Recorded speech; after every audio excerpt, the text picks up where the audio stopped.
Warning. The subject of this film you are about to watch reveals a crucial secret of your life. You should watch it very attentively, for it concerns a subject that is liable to make fundamental changes in your outlook on the material world. The content of this film is not just a different approach or a philosophical thought. It is a fact which is also proven by science today.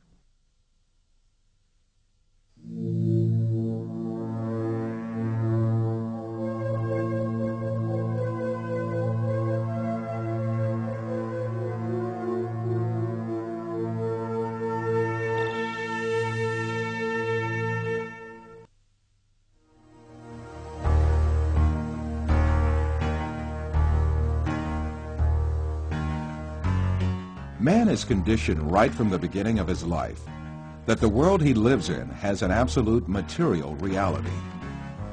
So he grows up under the effect of this conditioning and builds his entire life on this viewpoint. The findings of modern science, however, have revealed a completely different and significant reality than what is presumed.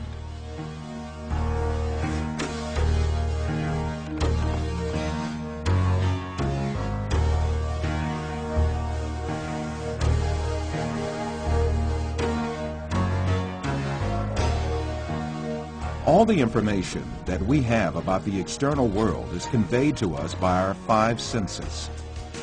The world we know of consists of what our eyes see, our ears hear, our noses smell, our tongues taste, and our hands feel. Man is dependent on only those five senses since birth. That is why he knows the external world only the way it is presented by these senses. Yet, scientific research carried out on our senses has revealed very different facts about what we call external world. And these facts have brought to light a very important secret about matter, which makes up the external world.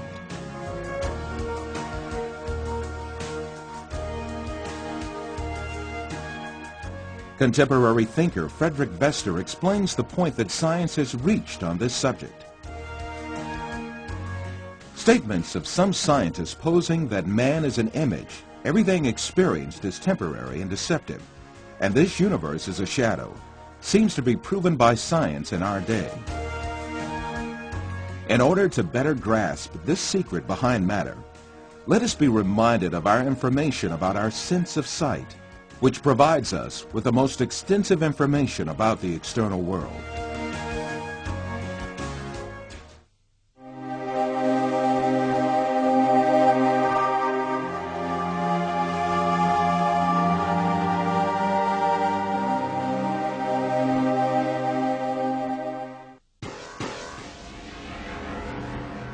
The act of seeing is realized progressively.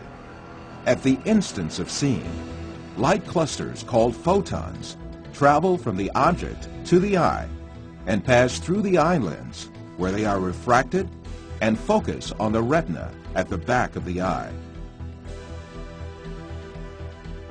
Here, rays are turned into electrical signals and then transmitted by neurons to the center of vision at the back of the brain.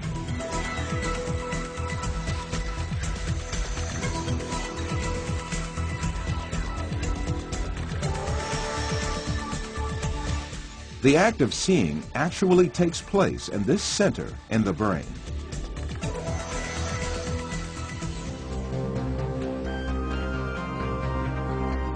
All the images we view in our lives and all the events we experience are actually experienced in this tiny and dark place. Both the film you are now watching and the boundless landscape you see when you gaze at the horizon actually fit into this place of a few cubic centimeters.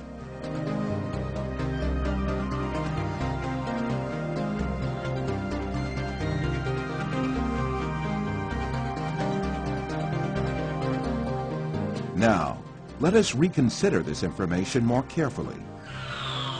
When we say we see, we actually see the effect the rays reaching our eyes form in our brain by being converted into electric signals. When we say we see, we actually observe the electrical signals in our brain. By the way, there is another point that has to be kept in mind. The brain is sealed to light, and its interior is absolutely dark. Therefore, it is never possible for the brain to contact with light itself. We can explain this interesting situation with an example. Let us suppose that in front of us there is a burning candle, and we view its light. During this period, when we view the candle's light, the inside of our skull and our brain are in absolute darkness. The light of the candle never illuminates our brain and our center of vision. However, we watch a colorful and bright world inside our dark brain.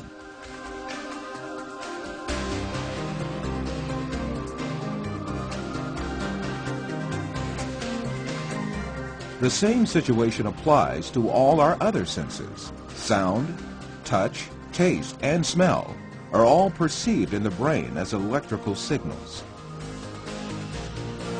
Therefore, our brains throughout our lives do not confront the original of the matter existing outside us, but rather an electrical copy of it formed inside our brain. It is at this point that we are misled by assuming these copies are instances of real matter outside us.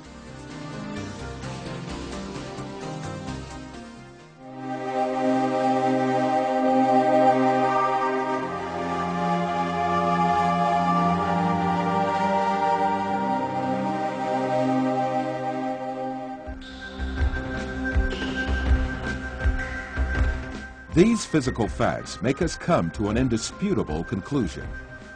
Everything we see, touch, hear, and perceive is matter.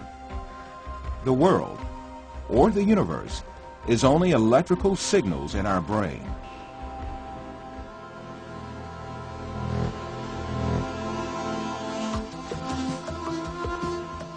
For instance, we see a bird in the external world. In reality, this bird is not in the external world, but in our brain. The light particles reflecting from the bird reach our eye, and there they are converted into electrical signals.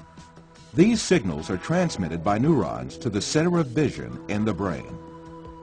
The bird we see is, in fact, the electric signals in our brain. If the sight nerves traveling to the brain were disconnected, the image of the bird would suddenly disappear. In the same manner, the bird sounds we hear are also in our brain. If the nerve traveling from the ear to the brain was disconnected, there would be no sound left.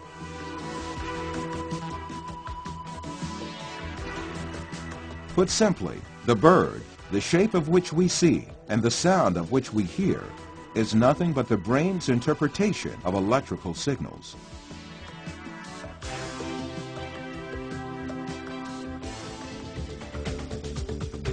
Another point to be considered here is the sense of distance. For example, the distance between you and this screen is nothing but a feeling of space formed in your brain. Also, objects that seem to be very distant in one person's view are actually images clustered at one spot in the brain.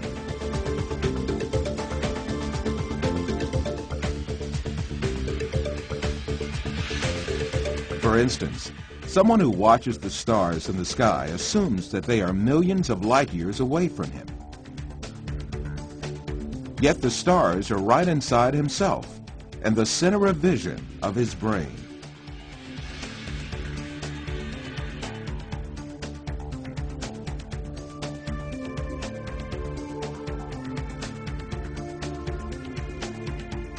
While you watch this film, you are in truth not inside the room you assume yourself to be in. On the contrary, the room is inside you. Your seeing your body makes you think that you are inside of it.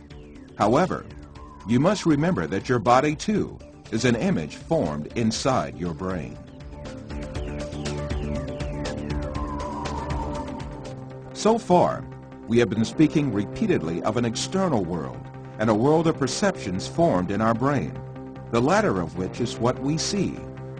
However, since we can never actually reach the external world, how can we be sure that such a world really exists? Definitely we cannot. The only reality we cope with is the world of perceptions we live within our minds.